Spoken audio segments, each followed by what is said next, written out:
Hello Sagittarius, this is Victoria from Mindful Bamboo and I'm here as your August tarot forecast.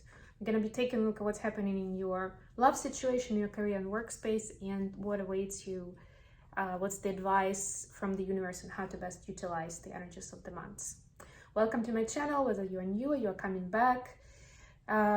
If you like what I'm doing, don't forget to click the like button on the video, to subscribe to my channel, to leave a comment, to share this video with whoever you think will benefit from it. But of course, remember, this is a general reading, so take only what resonates for you. It could be one part of the reading, it could be a specific message, a specific idea that will resonate and you will know, yes, that applies to me. Don't force it. If you feel that this is not your story, you may want to check out readings for your other placements, Sun, Moon, Rising, or Venus.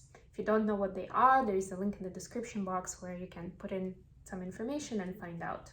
I have no relation to that website, so it's completely up to you. I'm just providing some information, you know.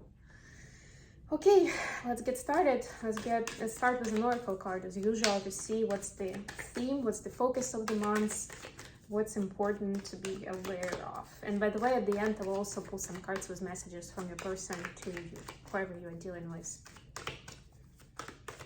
Card for Sagittarius, please. Sad embrace. Okay, number 45. Let me read the definition of the card. The energy of the card feels like Five of Cups, to be honest with you. But yeah, it's, you know, every time we experience a loss or sadness about some unfortunate events, it's given us a chance to do a check on ourselves, to kind of rebalance, to rebuild the foundation and spring back in a, you know, healthy and happier way. And you're not even springing back to the same point where you used to be, you're springing back to something bigger and better, for sure. Loss is part of life. Let go and allow time to heal you. You may be entering into a period where loss is a theme. Perhaps you're having to let go of long cherished dream. If so, take heart, for this ending may have been for your highest good. A better and more powerful dream will be realized in your life if you can accept the loss. Relationships based on faulty foundations are meant to end at this time. Disappointment is a form of perception. If your expectations weren't met, a sense of loss arises, along with sadness and grief. Express these emotions. Tears are like healing rain that can restore life to a parched inner landscape. Growth is always assured. Whatever the loss, however great it is, let go and experience your feelings so that you may soon see what beauty lies ahead. Wow, I love that part about the healing rain of tears. So basically the main point is let your emotions out. It's okay to grieve, to mourn, you know, to kind of work through those emotions so you don't get stuck on them and go into a loop, right? That's the most important part. Okay, let's get into tarot and see what we have for Sagittarius. Sorry guys, something important here. Yeah, as I'm saying it, Five of Pentacles. Five of Pentacles, Ten of Swords, oh my, and Seven of Pentacles. So yeah, for now I see strongly that embrace energy in the love space. For the workspace, Five of Swords, the Devil, Seven of Cups. Have a lot of fives and sevens. It's interesting. And the advice is the Fool, Knight of Wands, and Nine of Cups. Okay, that's the uplifting part. So it looks like definitely things are turning up, and it may feel like a problem at first because you will no longer have that comfort space where things are familiar and you know what to expect, from where, from who. But this will definitely lead to a new beginning, to a new sunrise and something more beautiful and something that you deserve. Bottom of the deck, the Hermit card. Yep, and even in this Hermit deck, see, there's like a lightning going through lantern, and it's actually not even a lantern as much as the clock, the ascent clock. So it's like, it's almost like you're jumping the timelines. You're going to the next level, like you were in the yield point where you're supposed to either go, like, follow the same direction or go elsewhere, and you are almost pushed to go elsewhere, and that's how you immediately change the timeline. Okay, so for the love space, we have 5 of Pentacles, 10 of Swords, and 7 of Pentacles. So I get that lately you've been feeling like you were alone trying to do all the work in the relationship. Or maybe that's the feeling that's gonna come up for you in August, that may come up.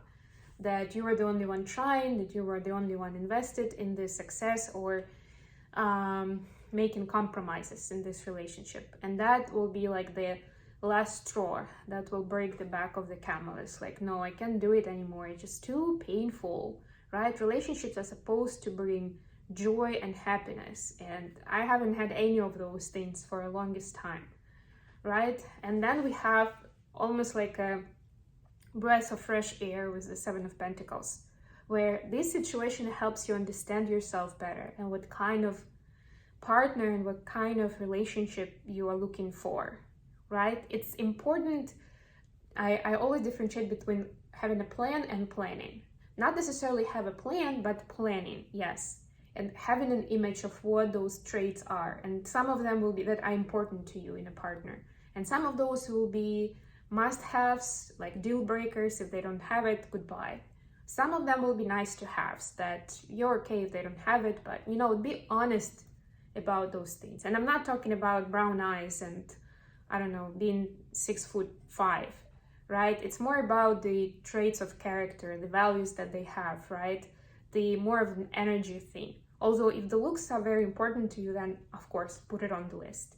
And definitely don't try to tie it up to a certain person, right? It's got to be more of an image, like a profile, right? And then the universe can help you with, once you're healed, you're in a better place, help you realize that plan.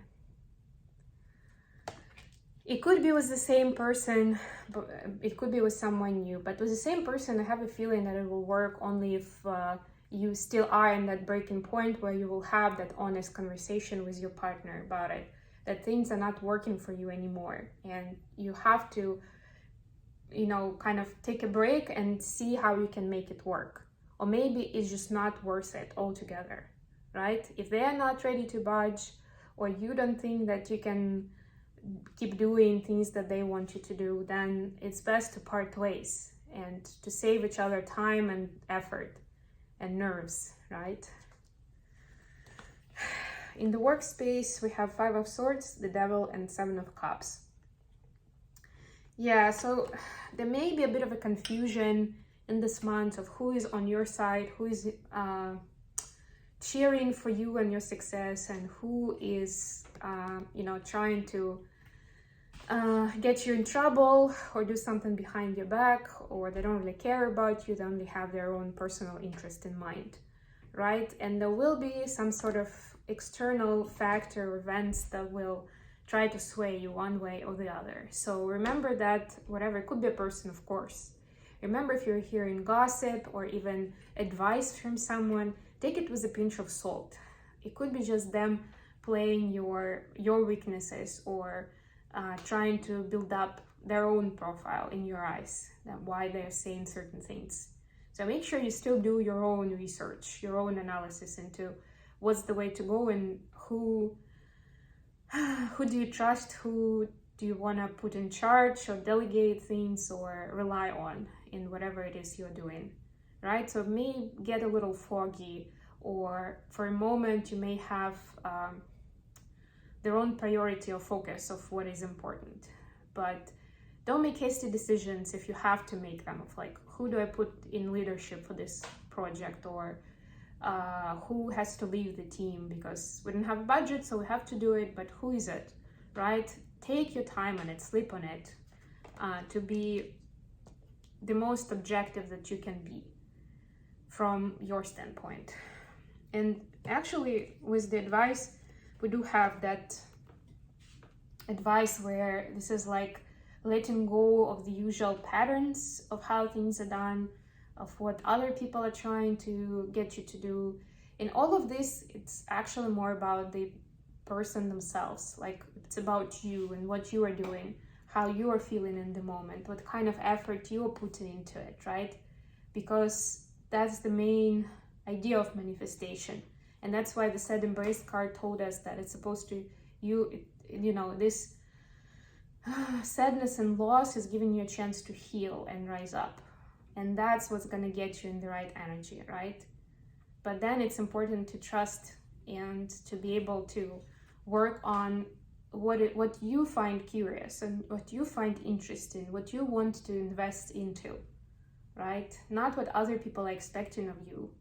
Or if you had, for example, if that loss card was about losing a romantic partner, it's not about finding a new partner and doing whatever they ask you to do to make them happy, right? It's still, you need to still have your boundaries and remember what makes you, what ignites you, right? What, gets you out of bed every morning, whether it's personal or professional aspects of your life, right? And not have to compromise them to get someone, to make someone happy or content with you, whether it's, again, work or it's some personal relationships. Okay, let me pull some messages from your person to you. Messages for Sagittarius, please. Messages for Saggy from their person.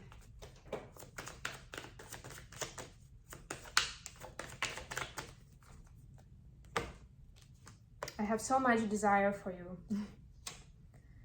You hurt me, but that's okay, I guess. And I'm manifesting you.